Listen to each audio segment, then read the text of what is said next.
بسم اللہ الرحمن الرحیم صلی اللہ علیہ وآلہ وسلم۔ آج بہت اہم مسئلہ ہم سیکھنے جا رہے ہیں قادہ اخیرہ کے حوالے سے۔ قادہ اخیرہ کیا ہے؟ اگر کسی نے 4 رکعت نماز کی نیت کی تو اس کا قادہ اخیرہ چوتھی رکعت میں تشہد کے اندر التحیات میں بیٹھنا، یہ قادہ اخیرہ ہے۔ اگر اس نے 2 رکعت نماز کی نیت کی تو اب دوسری رکعت میں التحیات میں بیٹھنا، یہ قادہ اخیرہ ہے۔ اسی طرح 3 رکعتوں کی نیت کی تو تیسری رکعت میں بیٹھنا التحیات میں، یہ بھی قادہ اخیرہ ہے۔ اب یہاں پر چیز ایک یاد یہ رکھنی ہے کہ بعض لوگ بھول جاتے ہیں، یعنی 4 رکعتوں والی نماز میں قادہ اخیرہ نہیں کیا اور وہ کھڑے ہو گئے۔ اس کے بارے میں آج ہم سیکھیں گے، بہت اہم مسئلہ ہے کہ اب اس کے بارے میں آئیے اس کا پریکٹیکل دیکھ لیتے ہیں، اس کا عملی طریقہ سیکھ لیتے ہیں۔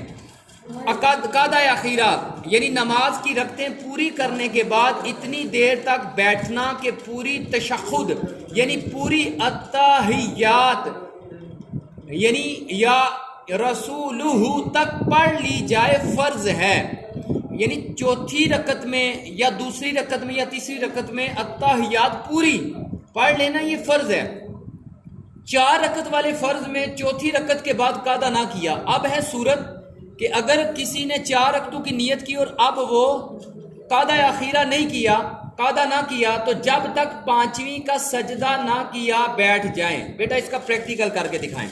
اب سجدے میں یہ چوتھی رکعت کے سجدے کر رہے ہیں ہمارے اسلام بھائی، چوتھی رکعت کے یہ سجدے کر رہے ہیں، یہ 2 سجدے کیے۔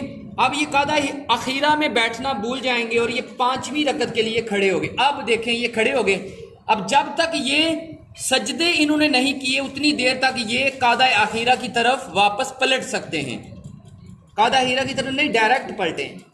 یہ اب دیکھیں، یہ جب تک سجدے نہ کر لیں، یہاں تک یہ آپ نے سنا کہ جب تک انہوں نے سجدہ نہ کیا تو بیٹھ جائیں۔ اب یہ کیا کریں گے؟ التحیات پڑھیں گے، درود پاک پڑھ لیں، ساتھ ہی صرف التحیات پڑھنے کے بعد سجدہ سہو کریں۔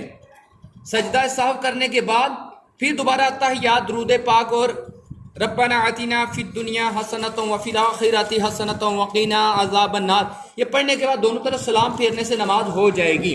اب ایک صورت ہے، اگر 5ویں کا سجدہ کر لیا، اب ہے 5ویں کا سجدہ کر لیا یا فجر میں دوسری پر نہیں بیٹھا،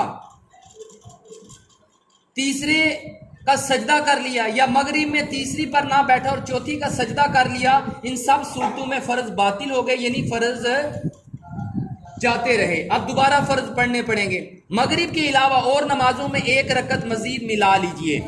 اب آپ دیکھیے گا کہ یہ اب سجدے کر لیں، آپ 5ویں کے سجدے کریں، یہ 5ویں رکعت کے سجدے کیے جا رہے ہیں۔ اب دیکھیں انہوں نے 5ویں کے سجدے کر لیے ہیں، اب ان کے پاس آپشن نہیں ہے کہ یہ دوبارہ قادہ اخیرہ کی طرف جائیں، اب یہ دوبارہ نہیں جا سکتے۔ اب یہ 5ویں کمپلیٹ کریں بیٹا، 2 سجدے کمپلیٹ کریں، اب یہ 6ٹھی کی طرف اٹھیں گے۔ اب 6ٹھی رکعت 6 رکعتیں پوری کریں۔ اب یہ پڑھنے کے بعد سورہ فاتحہ وغیرہ، سورہ اخلاص جو بھی ہے پڑھنے کے بعد یہ 6ٹھی رکعت پوری کریں گے، التحیات میں بیٹھیں گے اور یہ 6 نفل ہو جائیں گے۔ 6 کیا ہو جائیں گے؟ نفل ہو جائیں گے۔ اب فرض کیا ہو جائیں گے؟ باطل۔ اسی طرح 2 رکعت والی جو نماز ہے اس میں تیسری رکعت کے اگر سجدے کر لیے، تیسری رکعت کے سجدے کر لیے تو اب کیا کریں گے؟ چوتھی رکعت ملائیں گے، 4 نفل ہو جائیں گے۔ اور 3 جس کی رکھتے ہیں اس کا تو ویسے ہی چوتھی پہ جب وہ کھڑا ہو گیا، چوتھی کے اگر سجدے کر لیے تو وہ تو ویسے ہی 4 ہو جائیں گے۔ تو یہ ہے صورت، بہت اہم مسئلہ تھا۔ تو آج ہم نے جو سیکھا، اللہ سے دعا کرتے ہیں کہ اسے یاد رکھنے کی اور اس مسئلے کو آگے دوسرے اسلامی بھائیوں تک پہنچانے کی توفیق عطا فرمائے۔ آمین بجاہ النبی الامین صلی اللہ تعالی علیہ وآلہ وسلم۔